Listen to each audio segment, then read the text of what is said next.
কিন্তু যে করছে সে আসলে খুবই অনভিজ্ঞ, আর ফিনিশিংও ভালো মতো দিতে পারে নাই। কিছু কিছু জায়গায় টায়ারে লেগে আছে আমার, কিছু কিছু জায়গায় টায়ারে লাগছে, বাস টায়ার খোলা ছাড়াও হচ্ছে যে রিমটা কালার করছে।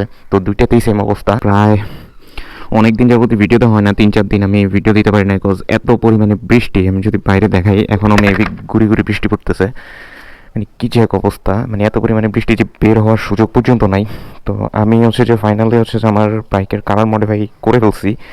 আমি ফার্স্টে চিন্তা করছিলাম যে সিলভার কালার করব, বাট পরে চিন্তা করলাম যে না, গোল্ড কালার করি। গোল্ড কালারটা একটু ইউনিক লাগবে, সিলভার তো সবাই করে, তো সেই জন্য গোল্ডেন কালারটা করা। কিন্তু হতাশাজনক বিষয় হচ্ছে যে আমি যেরকম গোল্ডেন কালারটা চাইছি আসলে ওই রকমটা হয় নাই। এটা হচ্ছে যে একটা দুঃখের বিষয়। আমি যদি একটু আলো থেকে এই সেট থেকে দেখাই, আমি চাইছিলাম হচ্ছে যে FZ-V3-র একটা রিম আছে না গোল্ডেন কালার, ওই রকম টাইপের। কিন্তু যে করছে সে আসলে খুবই অনভিজ্ঞ, আর ফিনিশিংও ভালো মতো দিতে পারে নাই। কিছু কিছু জায়গায় টায়ারে লেগে আছে আমার, কিছু কিছু জায়গায় টায়ারে লাগছে, বাস টায়ার খোলা ছাড়াও হচ্ছে যে রিমটা কালার করছে। তো দুইটাতেই সেম অবস্থা।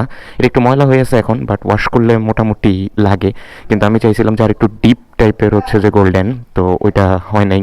মন মতো হইলো না আমার কাজটা, এটা হচ্ছে যে মেন বিষয়। এখন এসব বিষয় নিয়ে কথা বললেও লাভ নাই। সো আপনারা বুঝে শুনে ভালো সার্ভিস সেন্টার থেকে বা ভালো কালার করতে পারে অভিজ্ঞ এরকম জায়গা থেকে আসলে জিনিসটা করানোর চেষ্টা করবেন। আমি ফার্স্ট টাইম, আমি এর আগে আমি কখনো গাড়ি কালার মোড দেই নাই বা কালার করাই নেই কোথাও।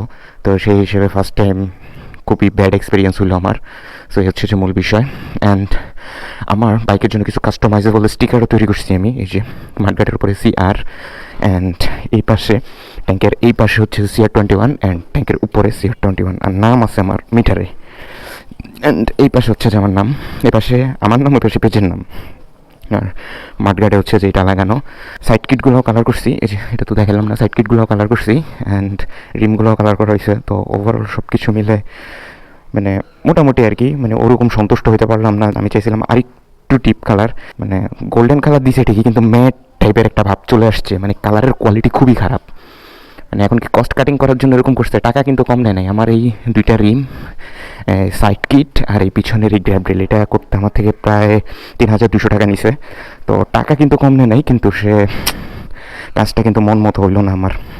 মানে কাজের একটা যে ফিনিশিং, ওই ফিনিশিংটা আসে নাই, ফিনিশিং আসে নাই, প্লাস কালারটাও হচ্ছে এরকমটা চাই নাই আমি। যাই হোক, কপালে যা ছিল তাই হয়েছে। এখন তো আর ভাই মারামারি করতে পারবো না, যাই কিছু করার নেই। নেক্সট টাইম থেকে আর করাবো না, এটাই হচ্ছে যে মেন বিষয় ওর কাছে। আর ভাই যে কালার করছেন, সে আমার ভিডিওটা যদি দেখেন, তাহলে ভাই আসলে কি বলবো, আপনার কাজে সন্তুষ্ট হতে পারলাম না, দুঃখিত আমি। আর আপনি এত টাকা নিয়ে হচ্ছে যে জিনিসটার ফিনিশিং ভালো মতো দিলেন না, এটা খুবই দুঃখজনক। আমি যেখানে কালার করাতে দিছি, ভিডিওটা তো অনেকেই দেখছেন। তো এখানে অনেকেই আমাকে বলছিলেন যে ও কালার করতে পারে না, বা অনেক কিছু বলছেন যে ওরা টাঙ্কির কাজ করে, কালারের কাজ করে না। কিন্তু আমি তো তখনই দিয়ে দিছি কালার করতে, এখন তার ব্যাক আনা পসিবল না। তো করানোর পরে আসলে মানে বুঝলাম যে আসলে সবার জন্য সব কাজ না। তো যাই হোক, যা হওয়ার তো হয়েছেই, এখন এটা নিয়ে আফসোস করে আর লাভ নাই। সো এই হচ্ছে যে বিষয়। আর বৃষ্টির কারণে আসলে রেগুলার ভিডিও দিতে পারতেছি না, বেরোতে পারতেছি না। আর বের হইলেও ওয়াটারপ্রুফ কেস লাগাই বের হইলে আমার মাইক্রোফোনটা লাগানো যায় না, তো সেই হিসেবে সাউন্ড আসে না।